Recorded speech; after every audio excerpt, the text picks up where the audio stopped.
Welcome back, everybody, to IMPAKT TV at the IMPAKT Festival 2021 Modern Love. And you have just watched the panel, The Skin of Your Ass. And also in this episode, we stay in the spheres of the sensual, because we are focusing on Ingo Niemann's short video tutorial, Safe Touch. And Ingo Nierman is a writer and the editor of the speculative book series Solution, published with Sternberg Press, where he invites artists, authors to think about unconventional solutions and ideas for topics of today. One of these solutions is actually Ingo Nierman's own book, Complete Love, from 2016. And based on this book, he founded the Army of Love, which is a project that tests the idea of just redistribution of love. The idea that in a just world, it's not only about redistributing goods, but also and especially love. And in the context of the Army of Love, he made a video tutorial, Safe Touch, on how to safely interact with each other after the COVID pandemic. Let's watch. And after the film, Ingo will be here with us to talk a bit about the film.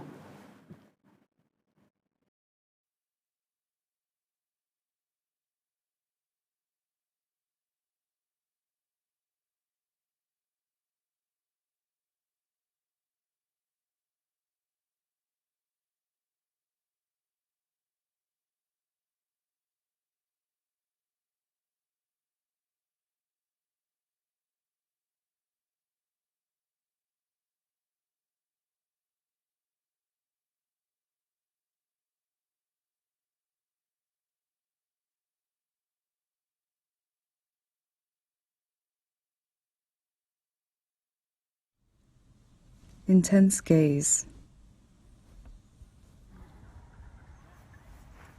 Open your eyes, let the other person in.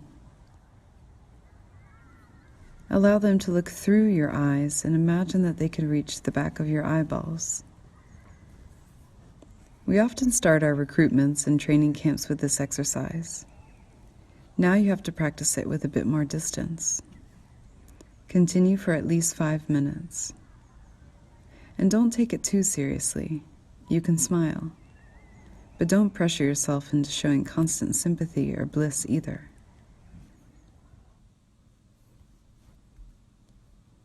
The doe. One lies flat and hides their head under a towel for protection. The other massages their back with both hands as though kneading a piece of dough. Continue for at least 5 minutes, slowly shifting focus to the different parts of the back. Just to be safe, make sure not to speak or breathe through your mouth. The doe is a foolproof massage. As with most of our exercises, you can't do much wrong. You don't have to be too subtle. As with all of our exercises, you should end it with a no thanks or any other previously agreed sign if either of you starts to feel uncomfortable. Caressing feet. Some might have already tried the foot shake instead of the handshake. Since we'd best not touch anything with our hands, our feet are left to feel the world. We have a lot of sensitivity and flexibility in our feet. We can train them. While masks replace sneakers as our new ribbons and ties, and we'd better wear gloves all year long, we can still bare our feet. The Army of Love always has to adapt. If somebody can't move their hands, someone else helps them with stroking. The COVID-19 pandemic disables everybody, and we all have to explore where a differently abled positivity could take us.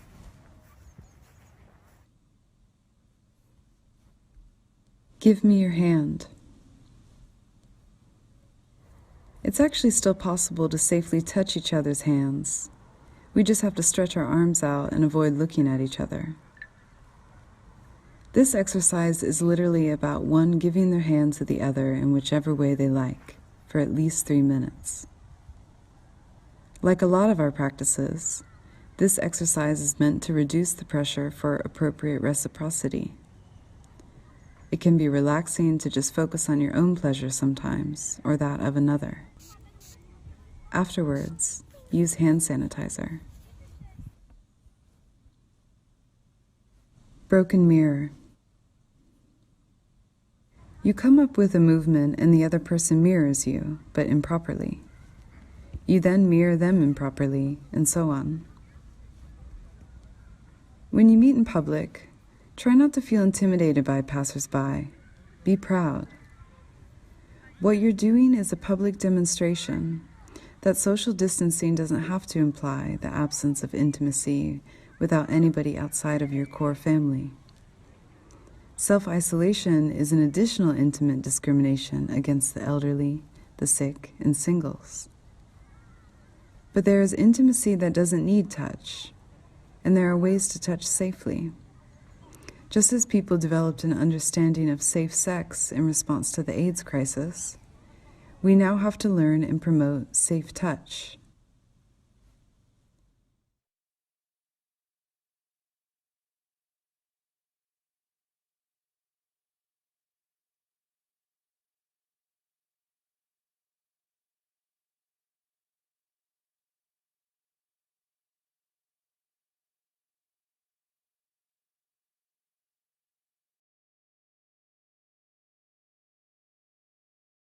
We have Ingo Nierman with us. Welcome, Ingo. Hello. Hey. Hello. Hi. Thank you so much for sharing this beautiful tutorial exercises with us, which are directly influence, inspire the reaction, let's say, on the COVID pandemic. Can you first tell how do you think, on which levels the COVID pandemic influences how we relate to each other and touch each other? I think in really drastic ways, and we will fully understand, I think, only in a couple of years, like really what remains. And I always, safe touch, of course, the title refers to safe sex, safer sex. And I think as well that we're still coping with the effects of the AIDS crisis in ways that are complex. There will be careless touching, yeah, just as today there's careless sex, but at the same time we see declining sex rates in the Western world, and the same could happen with touch. Yeah, but so there is an analogy, let's say, between what you're saying, safe sex and the AIDS crisis, but also one very big difference, or maybe not, maybe it's a question, that the AIDS pandemic somehow has also a lot of connotation. It is a kind of stigmatization, not rightly, of course, but unfortunately, it is something that there is a lot around. It was belong to certain groups, and especially homosexual, for instance, and people were even thinking that if you have heterosex, you can't have AIDS. This kind of thoughts, and with the COVID, it's actually a very democratic disease in that sense, maybe. I don't know, how do you see maybe the difference, or that maybe this is even more widespread, or? I perceived the AIDS crisis. I was still young, but I think the fear was everywhere. But then there's people who think that they can afford to push this fear away, and others cannot. And I think we are now in a phase of the pandemic where we experience something very similar. There's people who, for whom the risk of getting seriously ill is very low, and for others it's high. and so there's just as well the danger of discrimination. Yeah, no, absolutely, yeah. And so it becomes even more important to this kind of exercise, but also a kind of awareness raising, maybe, that we need to touch each other. Or how do you, what do you hope that this video is gonna do? Yeah, I hope so. I mean, the video was done really at the very, like at the onset of the crisis. You can wonder why there are no masks in the video. The simple reason is there were no masks available, and so.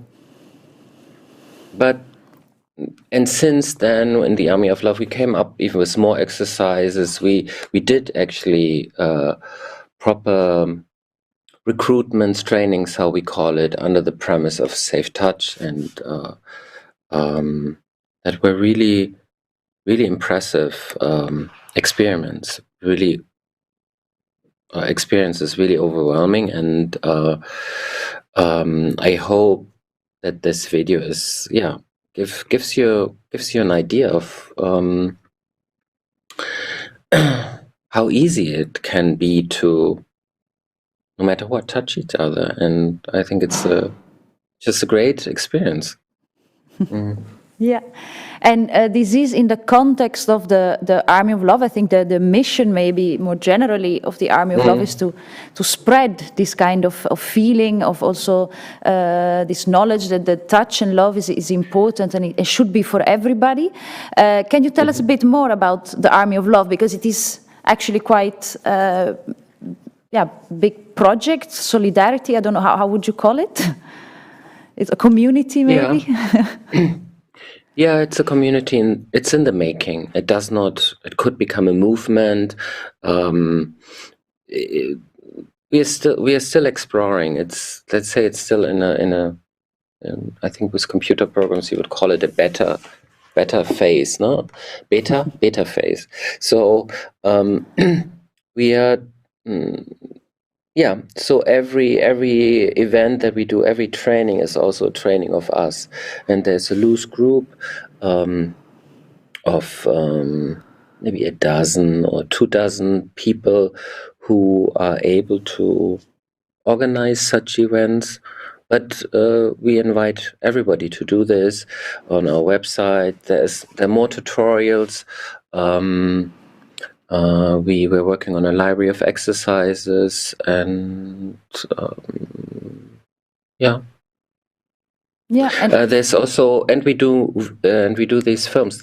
We show also another film, I think today as well. Yes.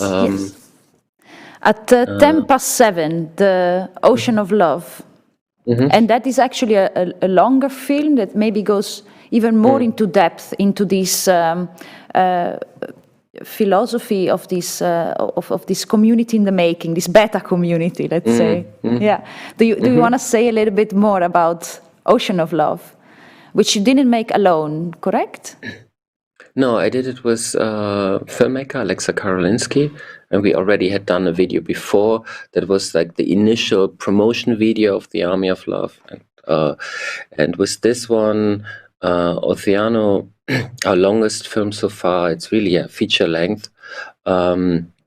We thought of going to into an environment that we are not familiar with, Cuba, and it was interesting for us because it's, you could say, the last socialist country, of course, with all its problems, but it has certain socialist elements, and we wanted to see how this idea of redistribution of love, how it's perceived in this context. Would people be just like disgusted? I mean, oh God, I mean, we have enough of socialism, and you know, also want to introduce a kind of love socialism. How horrible is that? Or could there be more of an understanding for what we are doing? And that was a really great experience. So we immediately found people who were willing to participate, to discuss this with us, to share their own experiences with love, and then meet at the beach and do lots of exercises, actually exercises that they themselves came up with. Yeah, and Safe Touch that we just saw, it looked, I don't know where it was filmed exactly, but it looked much more closer to our home kind of environment. And then Cuba, which differences did you see in the people in doing the exercises, or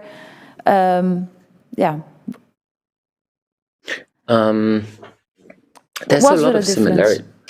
There's similarities, of course. No, but in what we did in Cuba is that we, Army of Love, because it started a bit in an art context and performance context, theater context. This always creates a kind of safe space by itself. So, but also kind of, we're talking a lot about diversity, but this diversity usually happens in, it also comes with some exclusion. It comes with exclusion of extreme poverty, for instance. It often comes with exclusion of disabilities, and in that sense, Cuba was a really great experience. As you will see in the film, there's people who have hardly enough food to eat. So how would they react to such an idea? Was it just be perceived as a kind of decadent luxury? But that was not the case.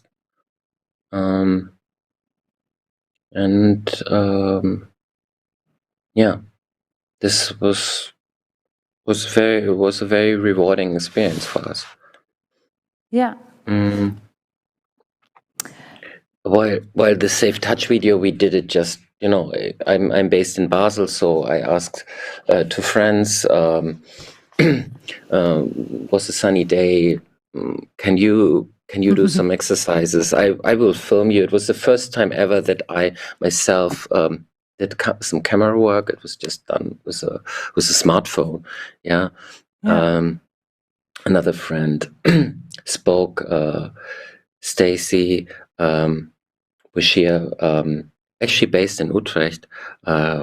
She spoke it like under a blanket, the voiceover, so it was done in this kind of urgent lockdown situation.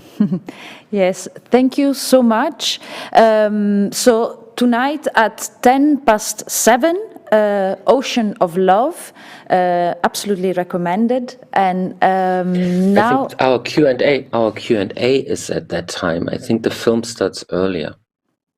Let me check so that we know exactly to tell everything correct. Yeah, no, you are right. Actually, the film starts before at 5:30, and then a Q&A with you, so we can continue the discussion. With Alexa. And Alexa. Alexa will also be there. Yes, so extra reason to watch.